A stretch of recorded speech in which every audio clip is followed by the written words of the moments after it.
Hey, Smyth Performance Jeep Grand Cherokee Ute builders. This video is going to be on trimming the plastic rear bumper cover to fit on your new aluminum brace and then have the fiberglass cap fit on it nicely. The first thing to realize is the fiberglass cap can be deceiving. When you look at it as it comes from Smyth Performance, it looks like the plastic should fit on the outside here because of this step, but the correct way to fit it is with this fiberglass overlapping the plastic. So prepping this cap to go on, you have to cut that step off and make that a nice clean edge all the way around. Item number 2 is there are a couple of differences in the bumpers on the Grand Cherokees from 99 to 04. Majority of them are the same, with the difference being whether you have a hitch or not, whether there's a cutout in the bumper cover. Assuming that you're going to put that same one back on, it should be correct for your truck. The problem comes to the limited edition or the special edition Grand Cherokees don't have the bumperettes on the rear bumper cover. So if I grab one, I'll show you what I'm talking about. So this is the standard bumper, and you can see it has this little bumperette. All right, the limited edition or the special edition, it's smooth, so there's no bumperette there, and the profile right here is more of a slope down. So it doesn't really fit very well with the fiberglass cap that comes with the Smyth kit. So my recommendation, if you happen to have a limited or a special edition that is the smooth bumper, I'd go to the junkyard and pick up another bumper cover for 50 bucks, and then the plastic will, or the fiberglass cap will fit on it correctly. If you don't, you're gonna have to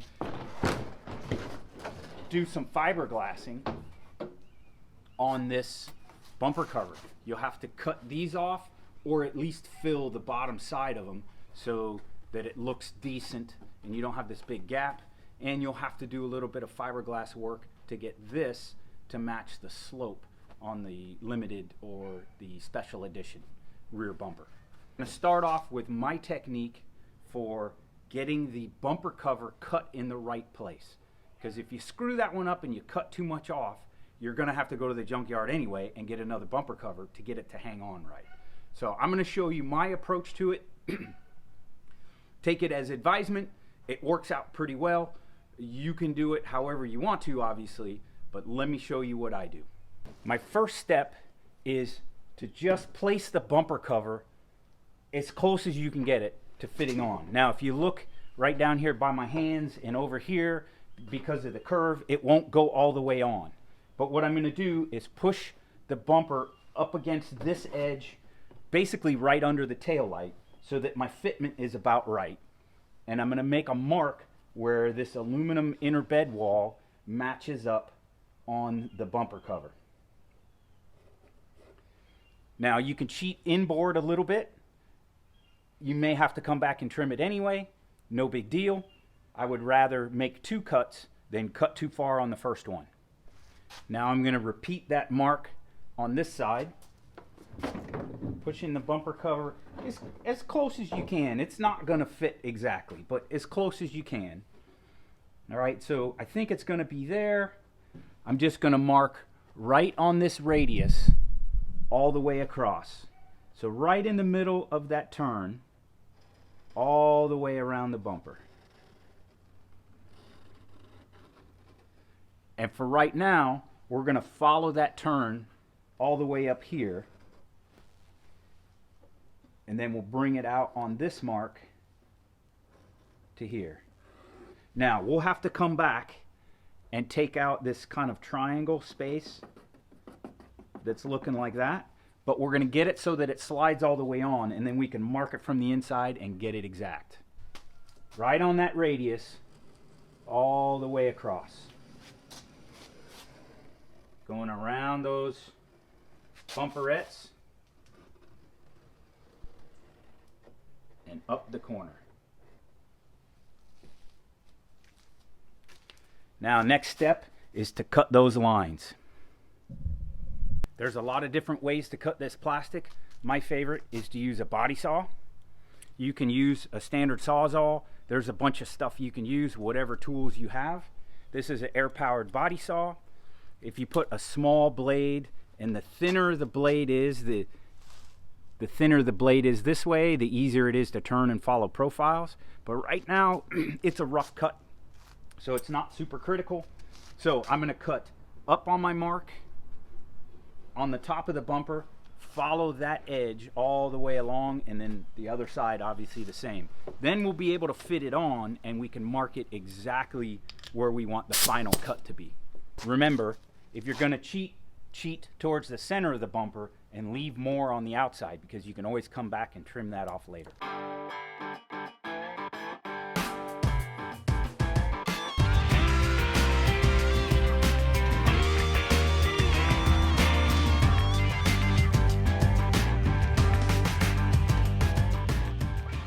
Okay, now I have the bumper cover test fit in.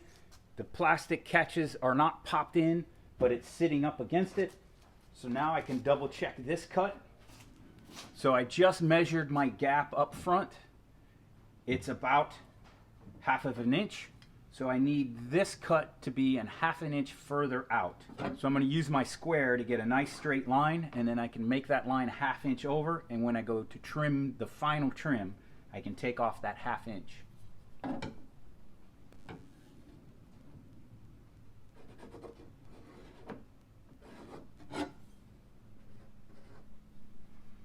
Okay, so that's that trim.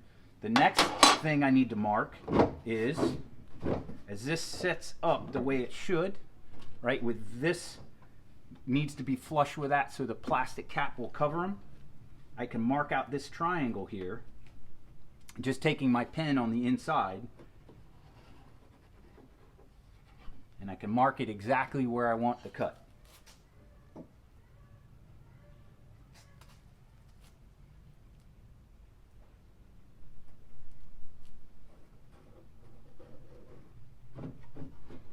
Now I need to repeat that on the other side.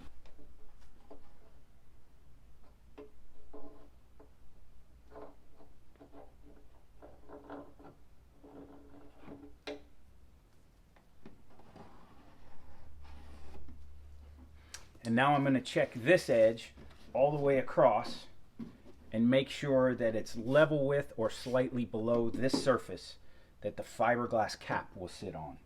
So hold the plastic up in place. You might have to put the pins back in underneath to get where it sits just right. You don't have to pop them all the way in. You can just kind of pop them, because I'm going to end up taking this off one more time.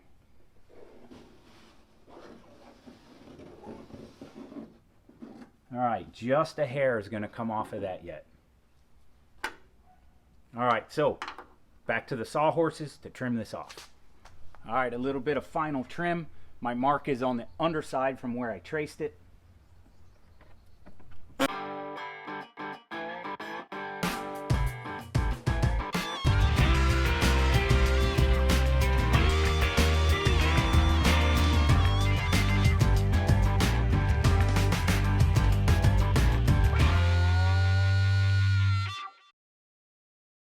Now that we've got that edge cleaned up, let's trial fit it again.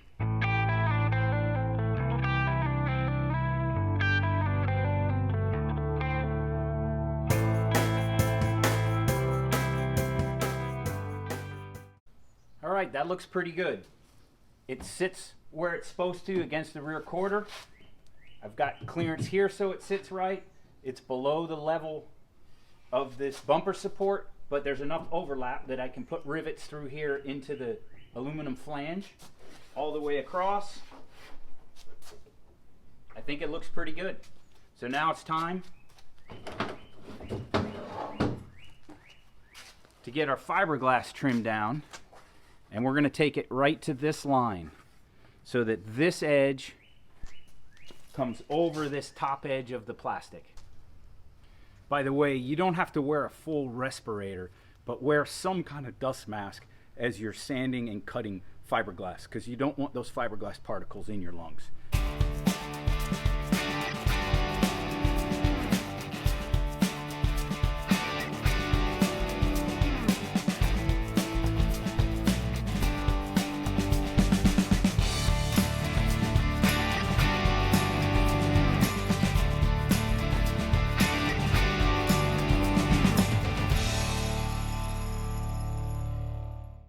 now that we have the cap cut, I went back with the sander and cleaned up this edge. One, I want it to look nice and straight down this way. A belt sander works pretty well.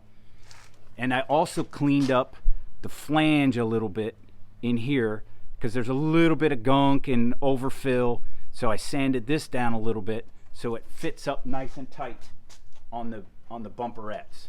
So now we can test fit it, and then after that it's just going back a little bit, trimming a little bit. When everything fits the way you want it, you can put your recessed rivets through the plastic into the aluminum, and then you can attach your fiberglass cap.